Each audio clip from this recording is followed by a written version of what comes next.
2021 সালের সেপ্টেম্বর মাসে যে জাতীয় পুষ্টি সপ্তাহ চলছে, অর্থাৎ কিনা 1 থেকে 7ই সেপ্টেম্বর, তার থিম হচ্ছে feeding smart right from start. So এটাকে আমরা নানাভাবে ব্যাখ্যা করার চেষ্টা করব। আমরা আগের দিনের ভিডিওতে বলেছি বাচ্চাদের খাওয়া দাওয়ার ব্যাপারটা, যে ফিডিং স্মার্ট অর্থাৎ কিনা এবং রাইট ফ্রম স্টার্ট অর্থাৎ কিনা একবারে জন্ম লগ্ন থেকে তাকে স্মার্ট ওয়েতে খাওয়াতে হবে। তো আমরা যদি এটা একটু বড়দের ক্ষেত্রে ভেবে নিই যে feeding smart right from start, so খাদ্য গ্রহণ এটা শুরু হয় কোথা থেকে বলুন তো? না, আমরা মুখ দিয়ে খাবার খাই। সুস্থ মানুষ যারা, তারা মুখ দিয়ে খাবার খায়। সো আমি যদি বলি এই স্মার্ট ওয়েতে খাওয়া দাওয়াটা মুখ থেকে শুরু হোক, সেটা কেমন হয়? ব্যাপারটা বুঝতে অসুবিধা হচ্ছে? একটু বুঝিয়ে বলি।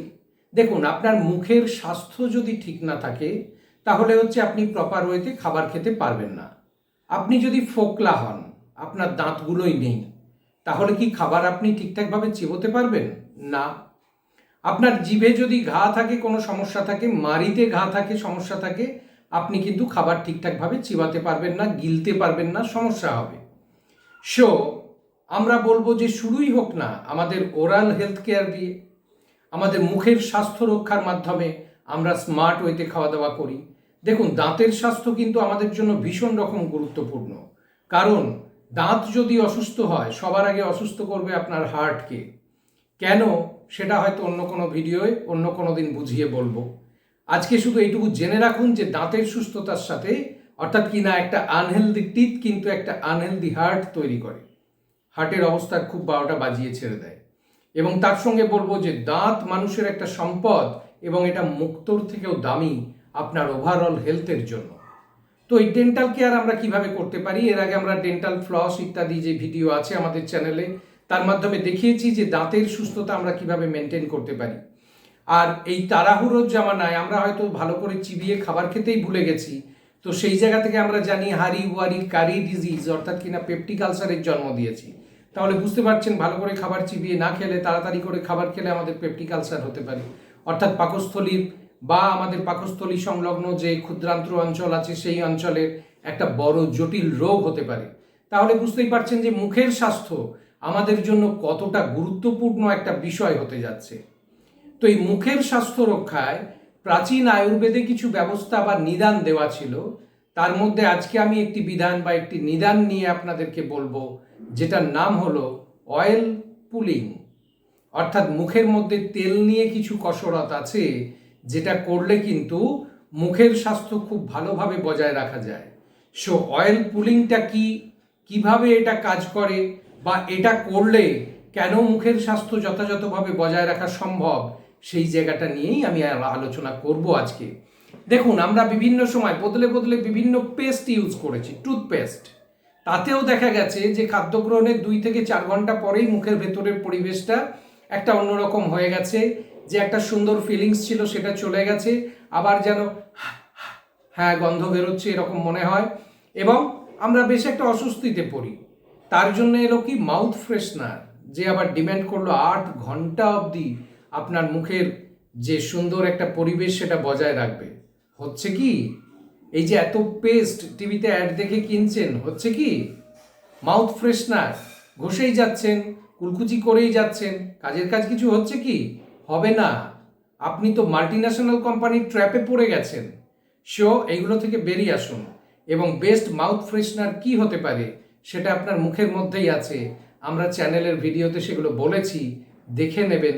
আমরা এই জন্যই বলেছি বারবার 1 বছর ধরে যে আমাদের চ্যানেলের সঙ্গে থাকুন। আমাদের চ্যানেলের সদ্য জন্মদিন পেরিয়েছে। সো চ্যানেলটা খোলাই হয়েছিল জাতীয় পুষ্টি সপ্তাহ উদযাপনের জন্য, এবং দেখতে দেখতে গত বছর থেকে শুরু করে আমরা 1 বছর পার করে ফেলেছি। আপনাদের প্রচুর ভালোবাসা পেয়েছি, এর জন্য প্রত্যেককে থ্যাঙ্কস। ভারত, বাংলাদেশ, সৌদি আরব এবং পৃথিবীর আরও বিভিন্ন দেশ, ভিয়েতনাম, ব্রাজিল, এই সমস্ত জায়গা থেকেও আমরা নিয়মিত ভিউ পাচ্ছি। আমরা ভীষণ খুশি, এবং এই সকল মানুষদেরকে আমরা একটা বিগ থ্যাঙ্কস দিতে চাই। ধন্যবাদ আপনাদের সকলকে। আপনারা সকলে খুব ভালো থাকুন, আনন্দে থাকুন, আমাদের সঙ্গে এইভাবেই থাকুন। তো যেটা আমি বলছিলাম অয়েল পুলিং, অয়েল পুলিংয়ের ব্যাপারটা আর কিছুই নয়, আপনাকে নিতে হবে ভোজ্য তেল। এটা দুভাবে আপনি ইউজ করতে পারেন।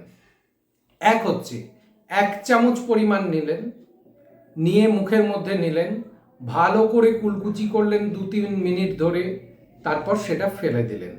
কিছুটা তেল যদি গিলেও ফেলেন বা পেটে চলে যায় কোনো সমস্যা নেই, আমি ভোজ্য তেল নিতে বলেছি। এইবার আপনি বলবেন যে ভোজ্য তেলের মধ্যে কোনটা ভালো, আসবো সব কথায়।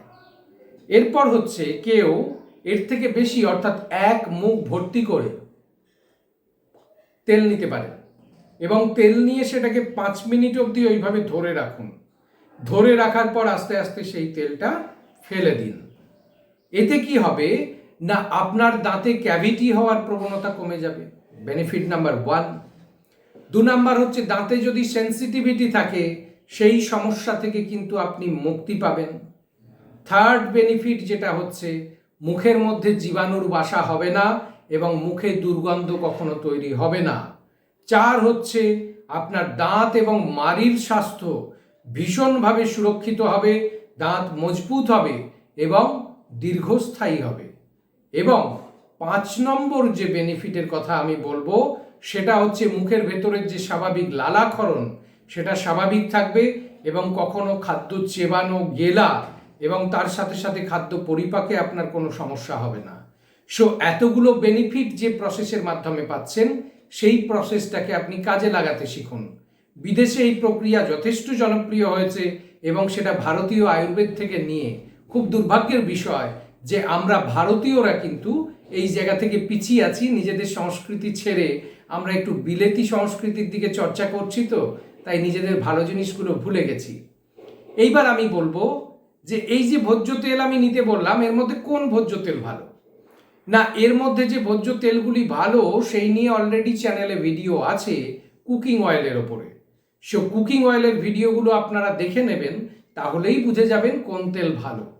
তবে আমি বলবো যে সব তেলেরই কম বেশি কিছু গুণাগুণ আছে। যেমন আমরা যদি সর্ষের তেলের কথা বিবেচনা করি, সর্ষের তেলের ক্ষেত্রে হচ্ছে যে তার মধ্যে অ্যান্টিঅক্সিডেন্ট থাকে প্রচুর, ওমেগা 3 ওমেগা 6 ফ্যাটি অ্যাসিডের একটা ব্যালেন্স থাকে। আপনি এই যে মুখের মধ্যে অয়েল পুলিং করবেন এটার জন্য আপনি নারকেল তেলের ওপরেও ভরসা করতে পারেন। নারকেল তেলের বেশ কিছু বেনিফিটস আছে, যেমন হচ্ছে যে এটা খুব সহজে মুখের মধ্যে গলে যাবে এবং রুম টেম্পারেচারে যেমন থাকে সেরকম, অর্থাৎ কিনা জলের যেমন ফিলিংস সেরকমই নারকেল তেলের একটা ফিলিংস পাবেন। তবে মাথায় মাখার নারকেল তেল নয়, যেটা দিয়ে রান্না হয় সেই নারকেল তেলের কথা আমি বলছি। তার সঙ্গে হচ্ছে এর কিন্তু অ্যান্টি ব্যাকটেরিয়াল এবং অ্যান্টি ফাঙ্গাল গুণাগুণ আছে, যা মুখের ভেতরে জীবাণু নাশ করতে অনেক বেশি কার্যকরী এবং খুব সহজেই দাঁতের ফাঁকে ফাঁকে ঢুকতে পারে।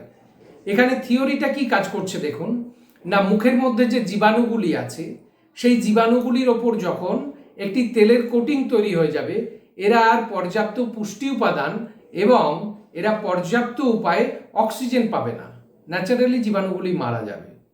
2 হচ্ছে আপনার দাঁতের ওপরে যখন একটা অয়েলের কোটিং চাপিয়ে দেওয়া হলো, খাদ্যকণা সেখানে লুকিয়ে থাকতে পারবে না এবং যে ক্যাভিটি আছে সেই জোনের মধ্যেও যদি খাবারের কুচি থাকে তেলের সাথে, যেহেতু তেলের একটা চটচটে চিপকানো ভাব আছে, এইগুলো বেরিয়ে চলে আসবে। এবং তার সাথে সাথে হচ্ছে যে মুখের যে পিএইচ সেটা হচ্ছে 6.5 এবং জীবাণুরা এই পিএইচের 12টা বাজায়। এরা ক্রমাগত অ্যাসিড সেক্রেশন করতে থাকে এবং আপনার মুখের ভেতরে টকটক একটা ফিলিংস এবং সেখানে পরিবেশটাকে অ্যাসিডিক করে দেয়, যার ফলে যে খাবার আপনি খাচ্ছেন সেই খাবারটি তার যে ডাইজেস্টিভ এনজাইম ওই পিএইচে কাজ করতে পারে না। কিন্তু তেল দিয়ে যখন আপনি ওয়াশ করে নেবেন তখন কিন্তু আপনার মুখের পিএইচ আবার তার স্বাভাবিক জায়গায় ফেরত আসবে এবং এটা আপনাকে খাদ্য পরিপাকে হেল্প করবে। সো আমরা যেটা বলছিলাম যে feeding smart right from start, অর্থাৎ খাদ্য গ্রহণ যেখান থেকে শুরু হচ্ছে সেখান থেকে আমরা যদি স্মার্ট হইতে শুরু করি আমরা অনেক ভালো থাকতে পারি, সুস্থ থাকতে পারি। সো এই যে কনসেপ্টটাকে একটু বদলে নিয়ে আমরা আলোচনা করলাম, এটা কেমন লাগলো জানাতে ভুলবেন না কমেন্টের মাধ্যমে। এবং বন্ধুরা সঙ্গে থাকুন এবং আমাদের ভিডিও ভালো লাগলে প্রচুর শেয়ার করতে থাকুন। Thanks everybody.